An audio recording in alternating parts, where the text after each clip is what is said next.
బండి భగీరథ్ పరారయ్యారు అని చెప్పి అంటున్నారు. మరి ఏ తప్పు చేయలేదు, ఎందుకు మరి పరారయ్యారు? తప్పు చేసినోడు పారిపోతలేడా? పారిపోయారు అంటే ఇంట్లో ఉండకుండా రోడ్లు పట్టుకొని తిరగమంటున్నావా? ఏడుకి పరారు అయిపోయిండు. మరి మీ ఇంటి అరా చెప్పు, మీ ఇంటికి వస్తాడు మరి చెప్పు, మీరు రోజులకి కనిపిస్తాడు అయిపోతుంది. పరారైపోయింది అంటే మరి చెప్పేటోళ్ళు అందరిది మీ ఇంటి నెంబర్లు లేకపోతే మీ ఫోన్ నెంబర్ వాట్సాప్ లో చెప్తాడు. ఇప్పుడు పోలీసులు విచారణ చేస్తారని చెప్పి పరారీలో ఎందుకు ఉండాలి? మరి తప్పు చేయలేనప్పుడు ఇంట్లోనే ఉండాలి కదా ఆయన. ఇంట్లో మొగోడు ఇంట్లో ఉంటాడా? ఆడితే తిరిగి చెడిపోతాడు, మొగోడు తిరగ చెడిపోతాడు. ఇంట్లోనే కూర్చుంటాడా? ఇంట్లో అయితే కూర్చోలేడు కదా.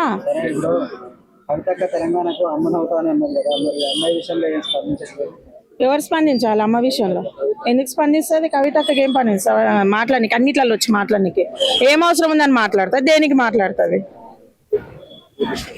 ఇప్పుడు వైష్ణవి చనిపోయినప్పుడు సీతక్క ఏం మాట్లాడలేదు, మరి ఇప్పుడు వచ్చి సీతక్క మాట్లాడుతుంది. ఎందుకు మాట్లాడుతున్నారు మరి? నేను రిపీట్ గా చెప్పలే, నేను అదే చెప్పినా. ఇంత ముందుకి మాట్లాడలేదు ఎమ్మెల్యేలు, ఎంపీలు, మినిస్టర్లు, ఏ ఒక్క రాజకీయ నాయకుడు వచ్చి మాట్లాడలేదు. ఇప్పుడు ఎందుకు వచ్చి మాట్లాడుతున్నారంటే బండి సంజయ్ గారు ఒక పొజిషన్ లో ఉండు కాబట్టి ఆయన కొడుకుని తీసినాం అనుకో మొత్తం బయట వేయొచ్చు, ఆయన నెట్లో రాజకీయాల్లో దింపేయాలనుకుంటున్నారు. కానీ అవేం జరగదు, జరగని పని అది. ఇప్పుడు అమ్మాయిని ఏదో ట్రాప్ చేసిన అన్నిక లేదు, ఫోటోలు దిగింది, ముద్దులు పెట్టుకుంది, ముద్దులు పెట్టింది అన్ని పెట్టింది. మైనర్ అని ఇప్పుడు మైనర్లు ఎంతమందిని చూపించాలి ఇప్పుడు ఈ పార్కులో? చెప్పు మరి దాన్ని చెప్పు. ఇదే కిష్టకాంత్ పార్క్ కాడ నేను ఇప్పుడు ఇదే మీడియాని తీసుకొని పోతా. ఎంతమందిని ఉన్నారు, ఎంతమంది మీద కేసులు పెడతారు, ఎంతమందిని బయటకు లాగుతారు? ఏ డిపార్ట్మెంట్ రమ్మని మరి ఆడికి ఎంతమంది ఉన్నారు?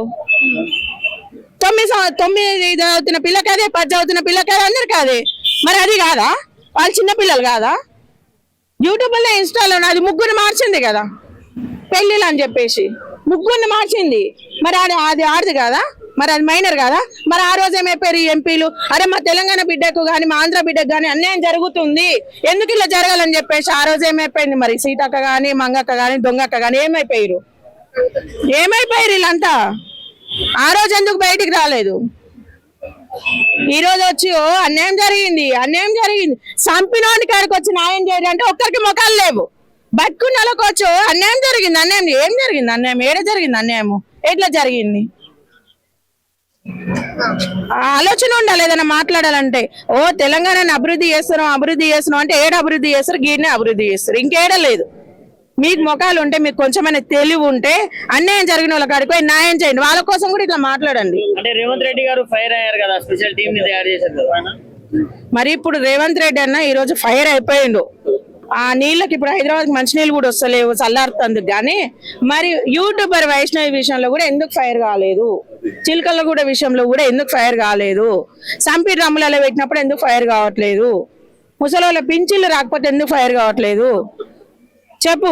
రోడ్లు సక్కగా లేనప్పుడు ఎందుకు ఫైర్ అవుతలేడు? పిల్లతల్లులు పెళ్లిళ్ళు చేసుకొని పిల్లతల్లులు అవుతారు, కళ్యాణ లక్ష్మి రానప్పుడు ఎందుకు ఫైర్ అవుతలేడు? ఇప్పుడు ఎందుకు కావాల్సి వచ్చిందంటే ఆపోజిట్ పార్టీ దానికి ఫైర్ అవుతున్నాం. అంతమించి ఏముండాలి చెప్పురి? ఇప్పుడు ఇవన్నీ జరిగినప్పుడు ఫైర్ కావచ్చు కదా. తెలంగాణ బిడ్డకు అన్యాయం జరిగిందని ఇప్పటి వరకు యూట్యూబర్ అమ్మాయి విషయాలు ఎవడైనా న్యాయం చేసినోడు ఉండా? ఏ ఎమ్మెల్యేలు అయినరా, ఏ ఎంపీలు అయినరా?